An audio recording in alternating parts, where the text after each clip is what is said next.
ગૃહરીને પોતાનું યુગ કાર્ય ચાલુ કરવાને 4 વર્ષ પૂર્ણ થઈ ગયા છે. એ 4 વર્ષની નાનકડી સમરી 4-5 સંતોએ ભેગા થઈને બનાવી છે. એ આપણી સમક્ષ રજૂ કરવા માગીએ છીએ. ભગવાન સ્વામિનારાયણે કહ્યું છે વચનામૃતમાં કે અમારું તો નિરંતર એક જ ઉદ્યમ છે કે જીવના મનોવૃત્તિ કેમ કરીને ભગવાનમાં ડૂબેલી રહે. એના માટેનો 24 કલાકની હરેક સેકન્ડનો પ્રયત્ન મોટા પુરુષનો અને ગુણાતીત પુરુષોનો હંમેશા હોય છે.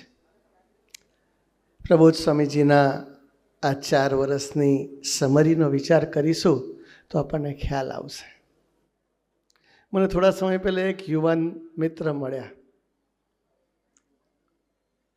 અને વાત કરતાં મને કહ્યું કે તમે બધા જ્યારે હરિધામમાં હતા ને 9 મહિના દરમિયાન તો અમે એટલા બધા નિમિત્ત બન્યા છે, એટલા બધા નિમિત્ત બન્યા છે. એ કહેતા જે નિમિત્ત બન્યાની વાત કહેતા એનું હૃદય ભરાઈ ગયું કે એટલું બધું અમે દોડ્યા ને એટલા બધા નિમિત્ત બન્યા. બહુ સરસ, દંડવત કરવા જોઈએ તમારી સેવા ભક્તિને, ખૂબ સરસ. પછી વાત કરતા કે નિમિત્ત તો બહુ સરસ બનાવ્યું. પછી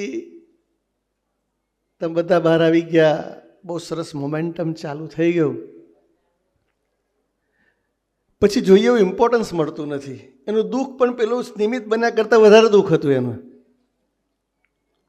નમનભાઈ, નિમિત્ત બન્યાના આનંદ કરતાં ઇમ્પોર્ટન્ટ નથી મળતું, દુઃખ એટલું બધું હતું.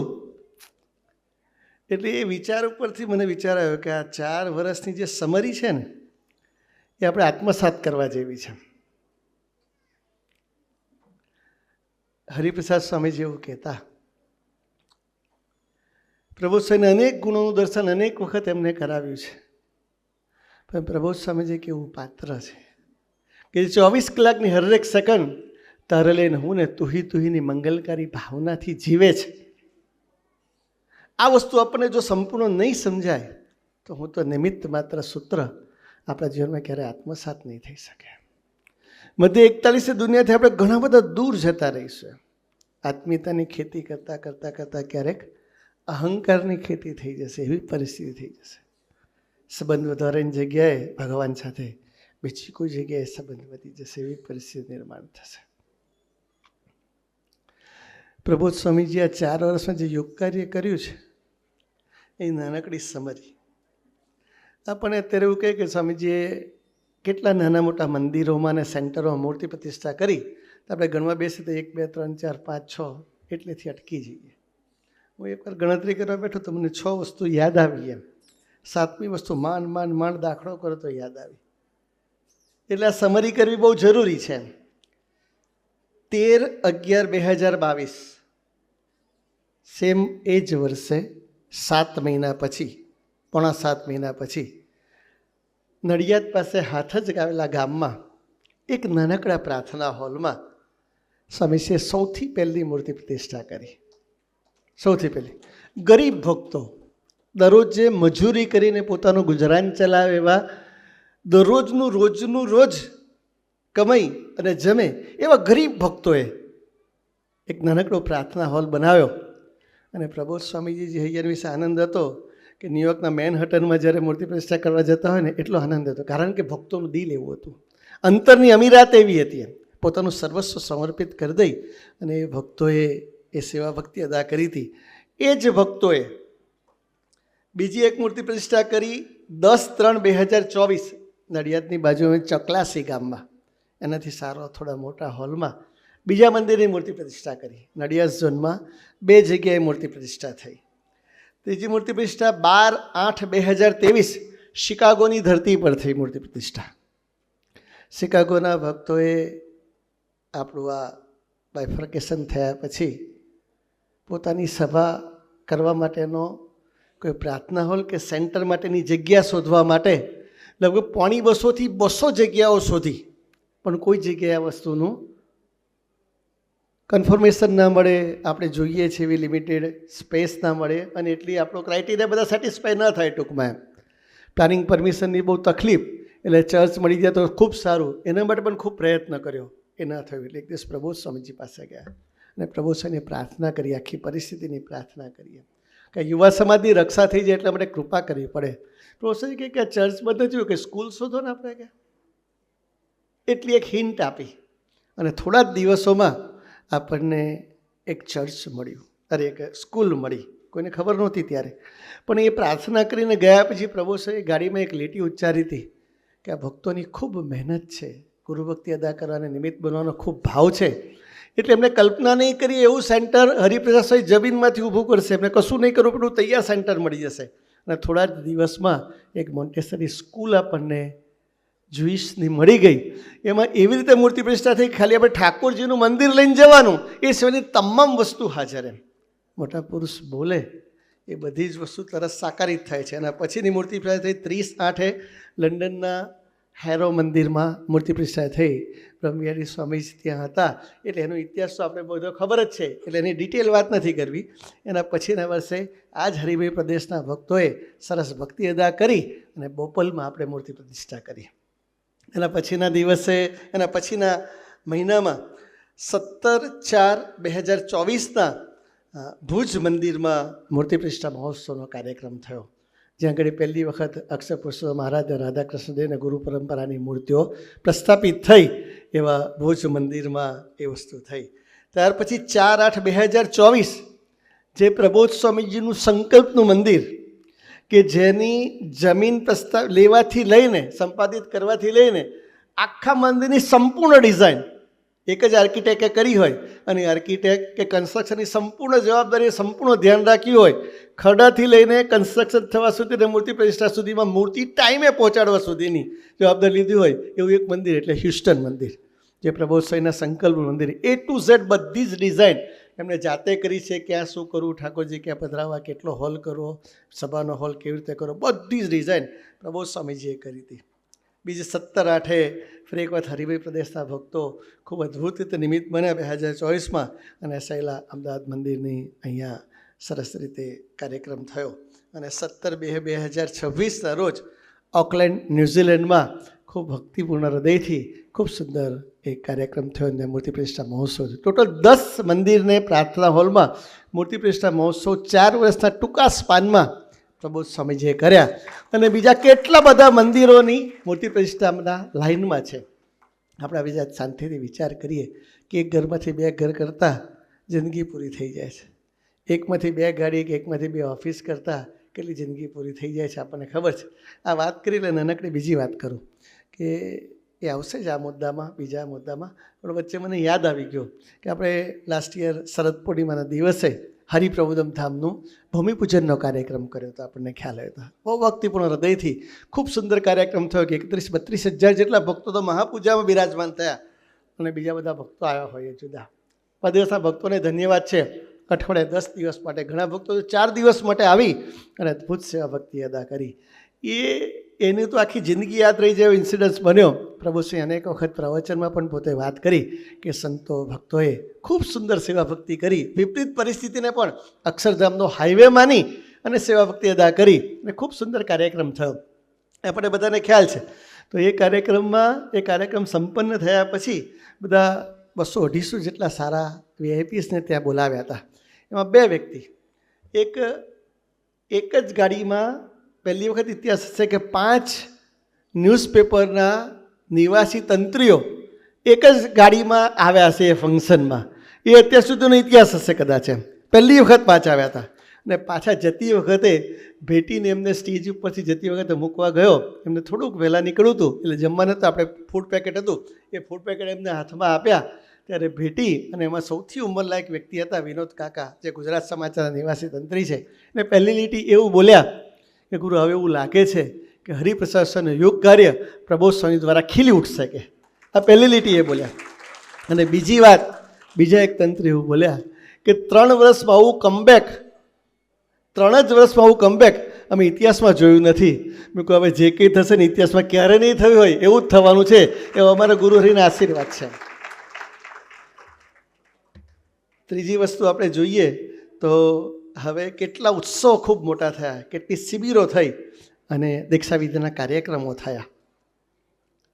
બહુ સમજવા જેવી વસ્તુ છે કે 22/5/2022 સૌથી પહેલું આપણે એવડી પહોંચ્યા ગુરુહરિ સાથે અને એક્ઝેક્ટ 1 મહિના પછી બહુ સુંદર કાર્યક્રમ વડોદરાની ધરતી પર થયો. 65 થી 70,000 ભક્તો એ ફંક્શનમાં પાર્ટિસિપેટ થયા. આપણે બધાને ખબર છે.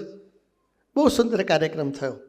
એવો બીજો કાર્યક્રમ થયો 17/7ના ગુરુ પૂર્ણિમાનું ફંક્શન અડાલજ મંદિરે અમદાવાદમાં ખૂબ ભક્તિપૂર્ણ હૃદયથી હરિમય પ્રદેશના ભક્તોએ ભક્તિ અદા કરી ખૂબ સુંદર કાર્યક્રમ ગુરુ પૂર્ણિમાનો ઉત્સવ થયો. એના પછી 2 સુરતમાં ગુરુ પૂર્ણિમાના ઇન્ડોર સ્ટેડિયમમાં કાર્યક્રમ થયા ગુરુ પૂર્ણિમાના 2022માં. ત્યાર પછીની પરિવાર શિબિર 17/7/2022માં પરિવાર શિબિર અમેરિકાની ધરતી પર થઈ. આ એક જ વર્ષનો સ્પાન ચાલે છે. 22/8ના અમરીશ દીક્ષા વિધિનો કાર્યક્રમ અમેરિકામાં ખૂબ ભવ્યતાથી પહેલી વખત થયો. ત્યારબાદ 26/10ના અન્નકૂટ મહોત્સવનો ખૂબ ભક્તિપૂર્ણ હૃદયથી કાર્યક્રમ આત્મીય વિદ્યાધામની ધરતી પર થયો.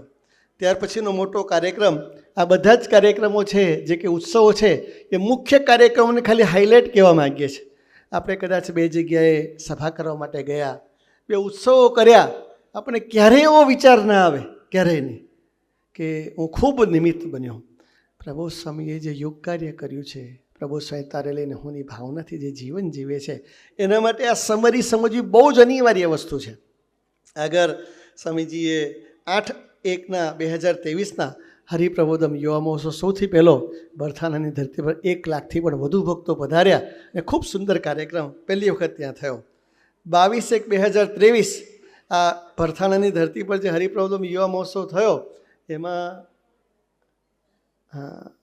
આપણને ખબર છે કે અશક્ય વસ્તુ હતી અને એમાં સ્પેશિયલ ચિદાનંદ મુનિજી એમનો બહુ જ વ્યસ્ત કાર્યક્રમ હોવા છતાં પણ 2 ફ્લાઇટ કેન્સલ થઈ તો ત્રીજી ચાર્ટર ફ્લાઇટ કરીને સ્વામી સાથે કેવી પ્રીતિ હશે કે વ્યક્તિત્વ ત્યાં આગળ સ્પેશિયલ રાત્રે 9:45 વાગે આવ્યા અને 10:30 અહીંયાથી નીકળી અને બીજા દિવસે નેક્સ્ટ દિવસ ત્યાં આગળ પહોંચી ચાર્ટર ફ્લાઇટથી અને બીજા દિવસ સવારની ફ્લાઇટથી એ અમેરિકા જવા રવાના થયા. વિચાર કરો, એમને સ્વામીજી સાથે કેવી પ્રીતિ હશે કે પોતે નેક્સ્ટ ડે તો એ જવાના છે.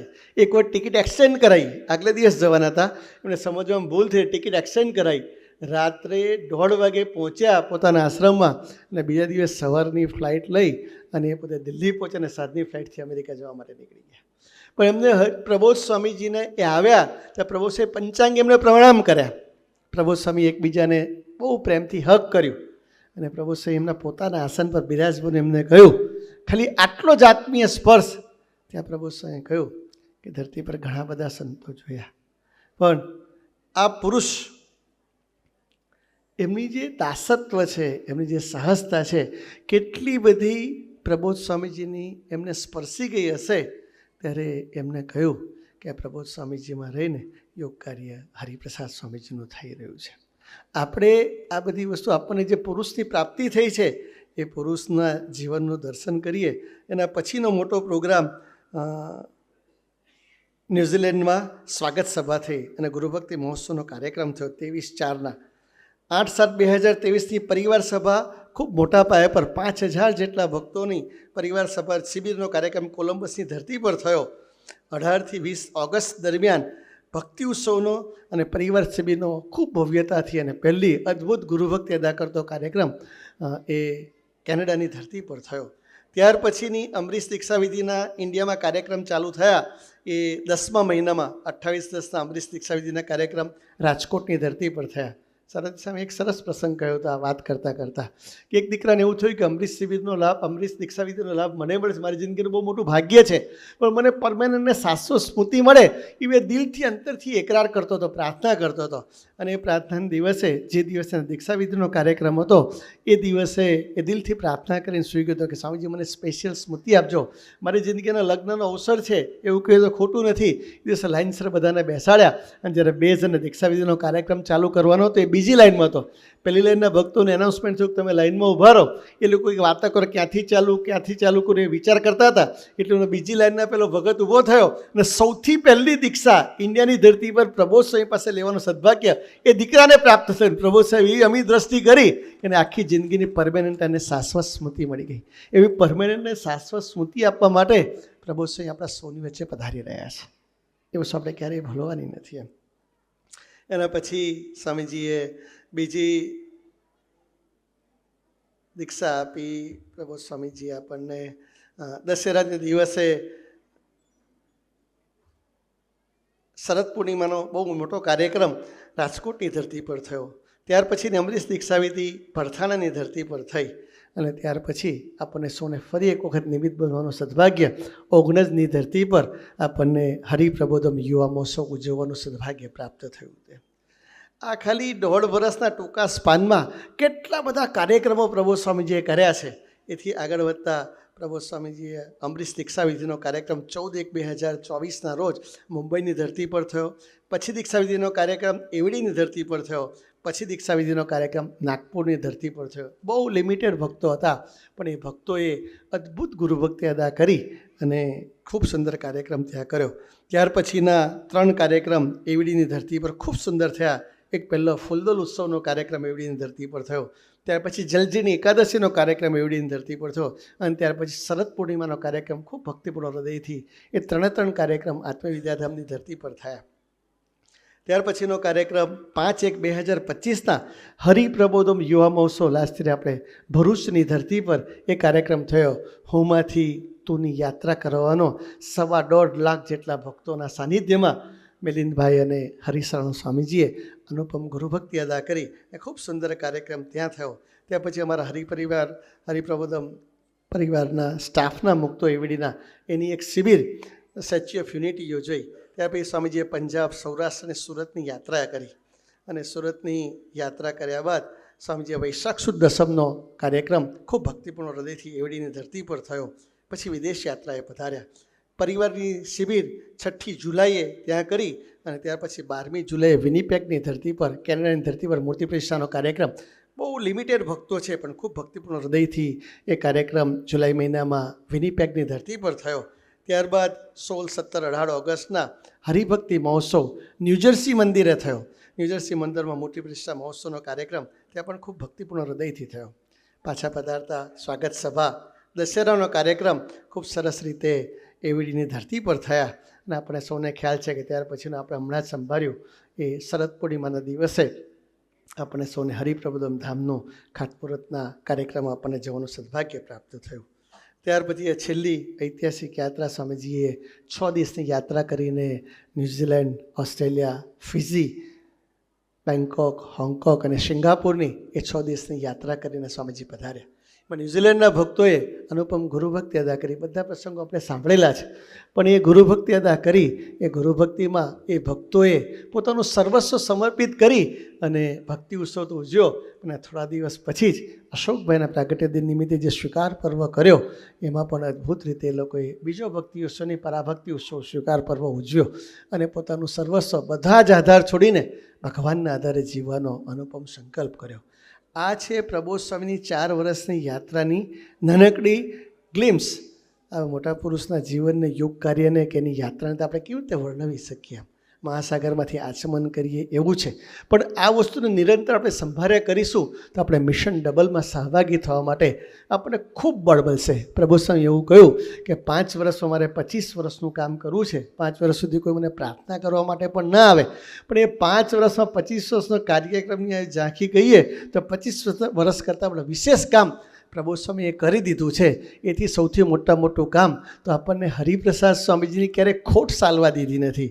હરિપ્રસાદ સ્વામી આપણા વચ્ચેથી જવા દીધા નથી. હરિપ્રસાદ સ્વામીને અખંડિત આપણા હૃદયાકાશ વિશે અખંડિત રાખ્યા છે અને સાક્ષી ભાવે જીવવા માટે નિરંતર પ્રેરણા આપી રહ્યા છે.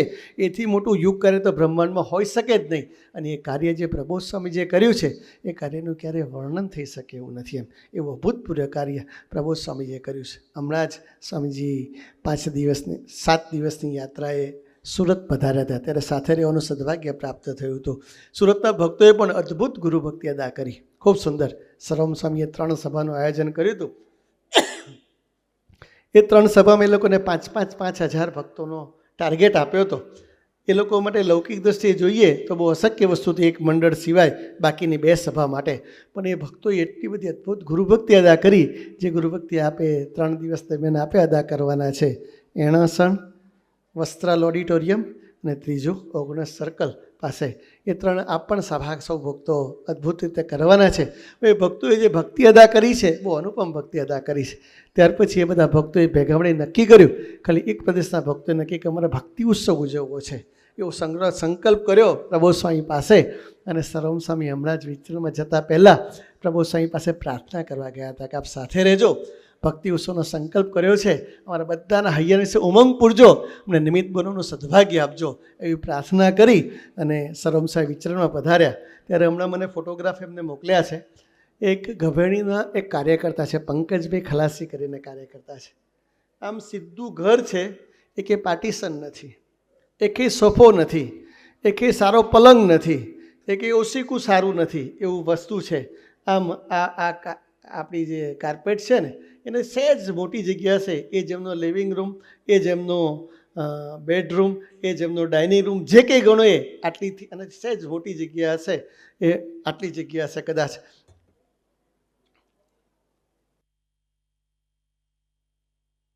ઘરે સર્વમ સ્વામી પધાર્યા, બધી વાત કરી કે સ્વામીજી આપણી પર કરુણાએ કરીને ભક્તિ ઉત્સવ ઉજવવાની આપણને તક આપી છે, આપણે બધાએ કંઈ સંકલ્પ કરવો છે અને આપણે નિમિત્ત બનવું છે.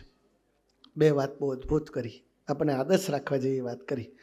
એમને ટાર્ગેટ કરતાં વિશિષ્ટ પ્રકારે એમની જે કેપેસિટી છે એના કરતાં 2.5 ગણા યુવકો એ સમયમાં લઈ આવશે અમૃત મહોત્સવમાં, એવો સંકલ્પ કર્યો. એટલે સર્વમ સ્વામી કે ભાઈ હું વર્ષોથી અહીં આગળ સુરતમાં ફરું છું, આ તમારા ગભેણી એરિયામાં વર્ષોથી અહીં આગળ સેવા ભક્તિ કરું છું, આટલા યુવકો કેવી રીતે લાવશે? ત્યારે પંકજભાઈએ 2 હાથ જોડીને પ્રાર્થના કરતાં કહ્યું છે કે પ્રબોધ સ્વામીનો સંકલ્પ છે એ પ્રબોધ સ્વામીના બળે નિમિત્ત બનવું છે. 2 હાથ જોડીને પ્રાર્થના કરતાં કહ્યું કે મેં 50 જેટલા કાર્યકર્તાઓએ નક્કી કર્યું છે, 50 જેટલા કાર્યકર્તાઓએ નક્કી કર્યું છે કે દરરોજ જે મિશન ડબલની સેવામાં સહભાગી થવા માટે અમારે દરરોજ જે નીકળી જવાનું, 2 કલાકની સેવા વખતે ડેલી કરવાની.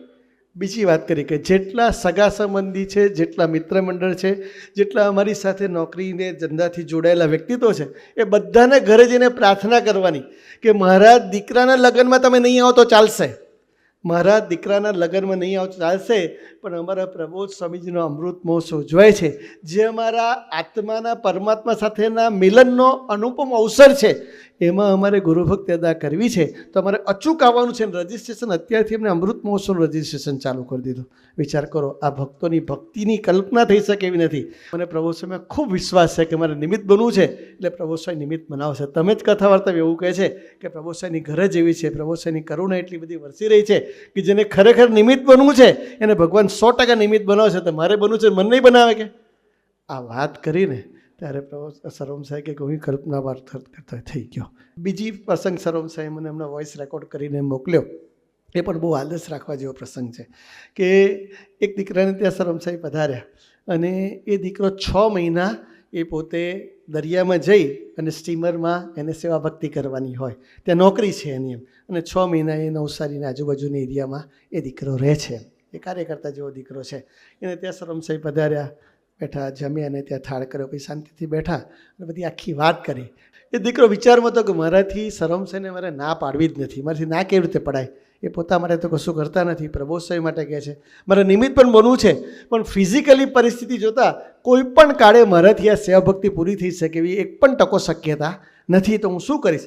એ વિચારવાના વિચારમાં એને પથારીમાં ચોખ્ખું આવ્યું, એ સૂઈ ગયો. અડધો પોણો કલાક પછી એકદમ ઝબકીને જાગ્યો.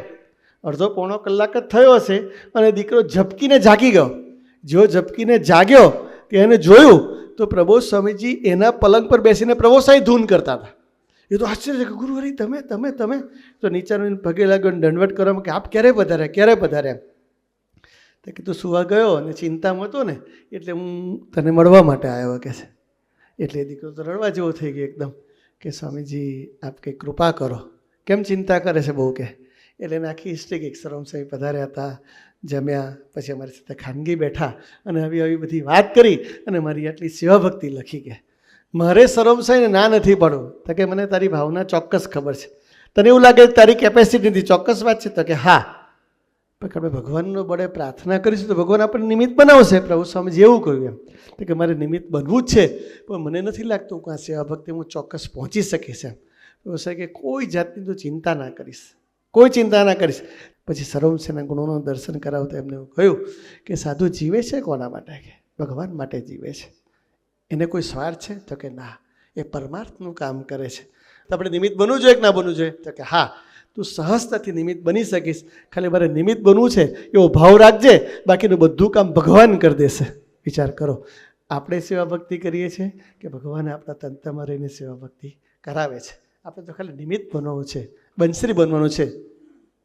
આપણે નિમિત્ત બનવાનો હૃદયાકાશી સેવો ભાવ રાખીશું તો આપણે કલ્પના પણ નહીં કરીએ એવી સેવા ભક્તિ ભગવાન આપણી પાસે કરાવશે. હમણાં જ અમે વૈદ્યનગરની ધરતી પર હતા. બહુ સરસ દીકરાઓ ખૂબ સુંદર સેવા ભક્તિ કરે છે, અદ્ભુત રીતે ત્યાં પણ નિમિત્ત બને છે. એમાંના એ ભક્તોની હરિપ્રબોધમ ધામની સેવા ભક્તિ કરવાનું બધાની એક મિટિંગ કરી કે આવતીકાલથી જુદા જુદા ગ્રુપ વાઇઝ બધાની સેવા ભક્તિ કરવાનો આપણે સંકલ્પ કરીએ છીએ. એમાં પહેલે દિવસે એ ગ્રુપના ભક્તોને બોલાવ્યા. એ બધા જ ભક્તો વારાફરતી બધા જ ભક્તો આવ્યા. દરેકના હૈયાન વિશે એક જ ભાવ હતો કે મારે કોઈ પણ ભોગે સર્વોપરી રીતે નિમિત્ત બનવું છે, પ્રભુ સ્વામીને રાજી કરવા છે. બધાને જ હૈયાન વિશે એવું હોય કે આ સેવા ભક્તિ મારે સર્વોપરી નિમિત્ત બનવું છે. આ તક મારા જીવનમાં ફરી ક્યારેય હરિપ્રબોધમ ધામની આવવાની નથી. બધા જ હૃદયથી પ્રાર્થના કરી કે આ સેવા ભક્તિ તો કરીશું, પણ નિમિત્ત બનીને કરી શકીએ, મધ્ય 41 પ્રમાણે કરી શકીએ, અને કોઈ પણ પ્રકારનું જાણપણું ન રહે એવી સેવા ભક્તિ કરવી છે. એ તો બરાબર છે. પ્રભુ સ્વામીને હૃદયથી પ્રાર્થના કરીશું અને ભગવાન અમને નિમિત્ત બનાવશે. દરેકના હૈયન વિશે એવો ભાવ છે, દરેકના હૈયન વિશે એવો લાગણી છે, દરેકના હૈયન વિશે એક નિમિત્ત બનાવવા માટેની સુરુચિ છે કે મારે કોઈ પણ ભોગે નિમિત્ત બનવું છે. પણ બીજી બધી એને પ્રાર્થના કરતાં કહી કે દરરોજ જે મારે સાચા અર્થમાં નિમિત્ત બનવા માટે આપ કહો છે કે મિશન ડબલમાં સહભાગી થવાનું છે, તો મારે મિશન ડબલમાં સહભાગી થવા માટે સ્વામીજી જ્યારે આ હરિપ્રબોધમ યુવા મહોત્સવ 3 વર્ષ પછી ઉજવશે, જ્યારે એ ઉજવવાનું જ્યારે તક મળશે ને ત્યાં સુધીમાં કોઈ પણ ભોગે મારે બીજા 11 પરિવારને સભાભરતા કરવા છે એવું નથી. એવું નથી કે તો હું સંપૂર્ણ નિષ્ઠાવાન થઈ ગયો છું, પણ એ આત્મબુદ્ધિને પ્રીતિથી જીવતા થાય એવો 11 પરિવાર મારા થકી ઠાકોરજીના ચરણે હું સમર્પિત 3 વર્ષમાં કરી શકું ને એવી સેવા ભક્તિ મારે કરવી છે. અને એ સમાચાર જ્યારે પ્રબોધ સ્વામીને આપ્યા, એની સાથોસાથ એને 11 પરિવારને ઠાકોરજીના ચરણોમાં સમર્પિત કરવા માટેનો ભાવ બતાવ્યો તો પ્રબોધ સ્વામીજી એટલા બધા રાજી થઈ ગયા. પ્રભુ સાહેબ કે ભૂલકાના મારે દર્શન કરવા છે, મને દર્શન કરવા માટે ચોક્કસ તમે દીકરાને મને દર્શન કરવા માટે લઈ આવજો. આવી જ્યાં જ્યાં સુરુચિ દેખે છે ને ત્યારે પ્રબોધ સ્વામીની આંખમાં હર્ષના આંસુ આવી જાય છે. હમણાં જ ગુરુવારની સભામાં કૃષ્ણાભાઈ આવ્યા હતા અને સાથે જુગલભાઈ આવ્યા હતા, બીજા 2 કાર્યકર્તા મુંબઈના આવ્યા હતા. ખૂબ સુંદર એ લોકોએ પ્રેઝન્ટેશન બતાવ્યું હતું. સર ઉઠા કે જીવો એનું પ્રેઝન્ટેશન બતાવ્યું હતું. લગભગ 1.5 કલાક જેટલો, 1.5 થી પોણા 2 કલાક જેટલો સમય એ લોકોએ પ્રેઝન્ટેશનમાં લીધો, પણ એટલી બધી સુંદર રીતે ભક્તિ અદા કરી અને ભક્તિમાં એમનો ભાવ એટલો જ હતો. સર ઉઠા કે જીવો કહેતા કે આખો દિવસ આજનો યુવા સમાજ મોબાઈલમાં જ ઓતપ્રોત રહે છે. આખો દિવસના 6 કલાક 7 કલાક એવરેજ 8-8 કલાકનો સમય એ સ્ક્રીન ટાઈમ માટે આપે છે. એવી પરિસ્થિતિ હોય છે. એમાંથી એ સાયન્ટિફિક વ્યૂથી એનાથી બહાર કેવી રીતે નીકળી શકાય, ભગવાનને સંતના વચને સ્પિરિચ્યુઅલી જીવન જીવીએ કેવી રીતે બહાર નીકળી શકાય, ભગવતીના નયન ઈશારે જીવે કે એની આજ્ઞા પ્રમાણે જીવે તો કેવી રીતે બહાર નીકળી શકાય, અને એના શું ફાયદા થાય, એટલું બધું સુંદર પ્રેઝન્ટેશન કર્યું છે. એટલે આપ શક્ય હોય તો બ્રહ્મયાર પ્રાર્થના કરીશું કૃષ્ણાભાઈને જુગલભાઈને બોલાવીને એ પ્રેઝન્ટેશન ફરીવાર જોવા જેવું છે અને યુવા સમાજને ખાસ એ બતાવવા જેવું પ્રેઝન્ટેશન છે. અને એ પ્રેઝન્ટેશન પછી સ્વામીજી ગુરુહરિ ખૂબ રાજી થયા. પણ એ દિવસે આનંદ સાગર સ્વામીએ એનાઉન્સર શરદભાઈએ બહુ સુંદર એનાઉન્સમેન્ટ કર્યું અને 3 નાનકડા ભૂલકાને એ સ્પેશિયલ એ પ્રેઝન્ટેશન પત્યા પછી બોલાવ્યા. એ આપણે કદાચ આમાંથી ઘણા બધા જે ગુરુવારની ઓનલાઈન સભા જોતા હશે એ બધાને એ દર્શન કરવાનું સદભાગ્ય પ્રાપ્ત થયું હશે કે 3 દીકરાઓ એવા છે કે 3 દીકરાઓએ પોતે અંતરથી દ્રઢ ઠરાવ કર્યો છે કે અમારે ક્યારેય મોબાઈલને અડકવો પણ નથી એમ. એ મોબાઈલનો ઉપયોગ પણ નથી કરવો, સાચામાં સર ઉઠાવીને જીવવું છે. અને એમાંથી એક દીકરાને તો ત્રણ દીકરાઓને ગોરહરીના દર્શન કરવા માટે જ્યારે લઈ જવામાં આવ્યા, એમના આશીર્વાદ લેવા માટે આનંદ સાગર સ્વામી એ લોકોને લઈ ગયા, ત્યારે એક પ્રસંગ કહેતા એમને વાત કરી કે કોઈ જગ્યાએ સેવા ભક્તિ કરવા જતા હશે ત્યારે એમને કહ્યું કે લે બેટા, આ દીકરા તું આ રીતે પોતાનો મોબાઈલ લઈ અને એમાં જે કંઈ મેસેજ છે એ તું વાંચીને મને સંભળાવ. ત્યારે દીકરાએ કહ્યું કે ના, મને ગુરુહરિએ આજ્ઞા કરી છે એટલે હું મોબાઈલ ક્યારેય હાથમાં પણ પકડું નહીં. એમ વિચાર કરો, આટલો નાનો દીકરો પણ એના હૈયન વિશે કેવો ભાવ છે કે મારે કોઈ પણ ભોગે ગુરુભક્તિ અદા કરવી છે, કોઈ પણ ભોગે મારે મારા ગુરુહરિને રાજી કરવા છે. તો એ રાજી કરવા માટે એ મોબાઈલનો સ્પર્શ કરવા માટે પણ તૈયાર નથી. થોડા સમય પહેલાં, એકાદ વર્ષ પહેલાં, એક 9મું ધોરણ ક્લિયર કરી 10મા ધોરણમાં ભણવામાં આવતો એક દીકરો ગુરુહરિના દર્શન કરવા માટે આત્મીય વિદ્યાધામની ધરતી પર આવ્યો હતો. હોલમાં ધૂન પત્યા પછી ગુરુહરિ ખાનગી કરતા હતા. એ ખાનગી કરાયાના ફાધર એ દીકરાને લઈ આવ્યા અને આવીને સીધી ફરિયાદ જ ચાલુ કરી દીધી કે સ્વામીજી, આ દીકરો તમારો સમજતો નથી, કે કોઈનું સાંભળતો નથી, મારી તો એકેય વાત સાંભળવા માટે તૈયાર નથી કે છે, અને મોબાઈલ જ રમ્યા કરે છે, આખો દિવસ ગેમ રમ્યા કરે છે, મોબાઈલમાં જોયા કરે છે, કાર્ટૂન જોયા કરે છે. એમ કહીને 5, 7, 10 મિનિટ સુધી ફરિયાદ કરી અને 80% લાવતો દીકરો અત્યારે 52-53% લાવતો થઈ ગયો છે.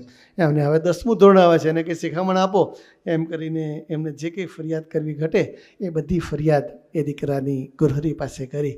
ગુરુહરિની બધી વાત સાંભળ્યા પછી કહ્યું કે તમારી વાત પતી ગઈ કે હું દીકરા સાથે શાંતિથી 2 મિનિટ વાત કરી લઉં, તમે શાંતિથી અહીંયા દૂર ઉભા રહો અને વાત સાંભળો. પછી દીકરાને પ્રેમથી સ્વામીજીએ વાત કરતાં કહ્યું, બેટા, સ્વામીજી દાદા આપણને કેવો પ્રેમ કરતા હતા? કે સ્વામીજીનો પ્રેમ તો અગાધ હતો, માપ હતો. સ્વામીજીના પ્રેમને તો ક્યારેય ભૂલી શકાય આપણે? કે ના ભૂલી શકાય. હરિપ્રસાદ સ્વામી એવો પ્રેમ આપ્યો છે કે જિંદગી પર ક્યારેય ભૂલી ન શકાય. તો એનું ઋણ આપણે વાળવું પડશે ને બેટા? તો કે હા સ્વામીજી, મારે ઋણ વાળવું જ છે. તો કે સ્વામીજીને કેવા દીકરાઓ ગમે? તો કેટલા ટકા દીકરા લાવે તો ગમે? તો કે પહેલા પ્રશ્ન જવાબ કે સ્વામીજીને વિવેકી અને સ્વધર્મનિષ્ઠ દીકરાઓ ગમે. કે પછી બીજું કેટલા ટકા લાવે એવા દીકરાઓ ગમે? તો કે 80%, 90% માર્ક લાવે એવા દીકરા ગમે. તો કે બેટા, આપણે એટલા ટકા નથી લાવવા? તો કે ના, તમારે ચોક્કસ એટલા ટકા લાવવા જ છે, 100% એટલા ટકા લાવવા છે. તો કે એના માટે આપણે એક સંકલ્પ કરીએ તો કેવી રીતે ટકા આવે? કે મોબાઈલને આપણે દરરોજ 5-7 કલાક વાપરીએ તો આવે એ ટકા? તો કે ના આવે. કે એને મૂકી દઈએ તો ટકા આવે? તો કે 100% આવે. તો કે આથી અંતથી ઠરાવ કરીએ આપણે કે મોબાઈલ અડકવો જ નથી. જ્યાં સુધી 12મું ધોરણ ક્લિયર ન થાય ત્યાં સુધી આપણે મોબાઈલ સામે જોવું નથી ને મોબાઈલ વાપરવો નથી. એ જ દિવસે એ દીકરો પોતાની પાસે મોબાઈલ હતો એને પોતાના પિતાજીને સમર્પિત કરી દીધો, અને ત્યાર પછી દીકરો ક્યારેય મોબાઈલને અડક્યો નથી. અને દીકરો એવું સુંદર જીવન જીવી અને એટલું અદ્ભુત જીવન જીવી અને 80-82% માર્ક્સ લાવતો એ દીકરો થઈ ગયો. એમ આપણે સૌ ભેગા મળીને અંતરથી, દિલથી ઠાકોરજીના શ્રીચરણો પ્રાર્થના કરીશું તો 100% આપણે નિમિત્ત બની શકીશું. ઠાકોરજીના શ્રીચરણો પ્રાર્થના કરીશું, એની અંતરની પ્રસન્નતા આપણે પાત્ર બની શકીશું, એની અનુવૃત્તિની ભક્તિ કરી શકીશું. વિશેષ વાત ન કરતા ઠાકોરજીના શ્રીચરણો પ્રાર્થના કરીએ કે આ હરિપ્રબોધમ અમૃત મહોત્સવને ખાલી 3 વર્ષના વાણા બાકી છે તો અમને બ્રહ્મવિહારી સ્વામી જેવા અદ્ભુત સંતની ગોદ મળી છે, અદ્ભુત માવતરની ગોદ મળી છે કે જે હરેક સેકન્ડે પ્રભુ સ્વામીની પ્રસન્નતા માટે, હરિપ્રસાદ સ્વામીની પ્રસન્નતા માટે જીવે છે. એ પોતે હરિપ્રબોધમ અમૃત મહોત્સવના આકારે જીવન જીવી આપણને સૌને નિરંતર એ આકારે કરવા માટે નિરંતર કટિબદ્ધ છે, નિરંતર એના માટે ઉદ્યમ કરે છે, એના માટે અદ્ભુત કથા વાર્તા કરે છે. એવા નિમિત્ત સંતની સાથે ખૂબ આત્મબુદ્ધિથી, પ્રીતિથી જોડાઈને બધે 37 સારંગપુર 10 પ્રમાણે એમનો સ્વીકાર કરીને, એમને અધિકાર સોંપીને આપણે સૌ અમૃત મહોત્સવમાં ખૂબ ખૂબ નિમિત્ત બનીએ. એ માટે મહારાજને સ્વામી મને આપણે સૌને ખૂબ ખૂબ બુદ્ધિને શક્તિ આપે, એ જ પ્રાર્થના સૌને અંતરના. જય સ્વામિનારાયણ.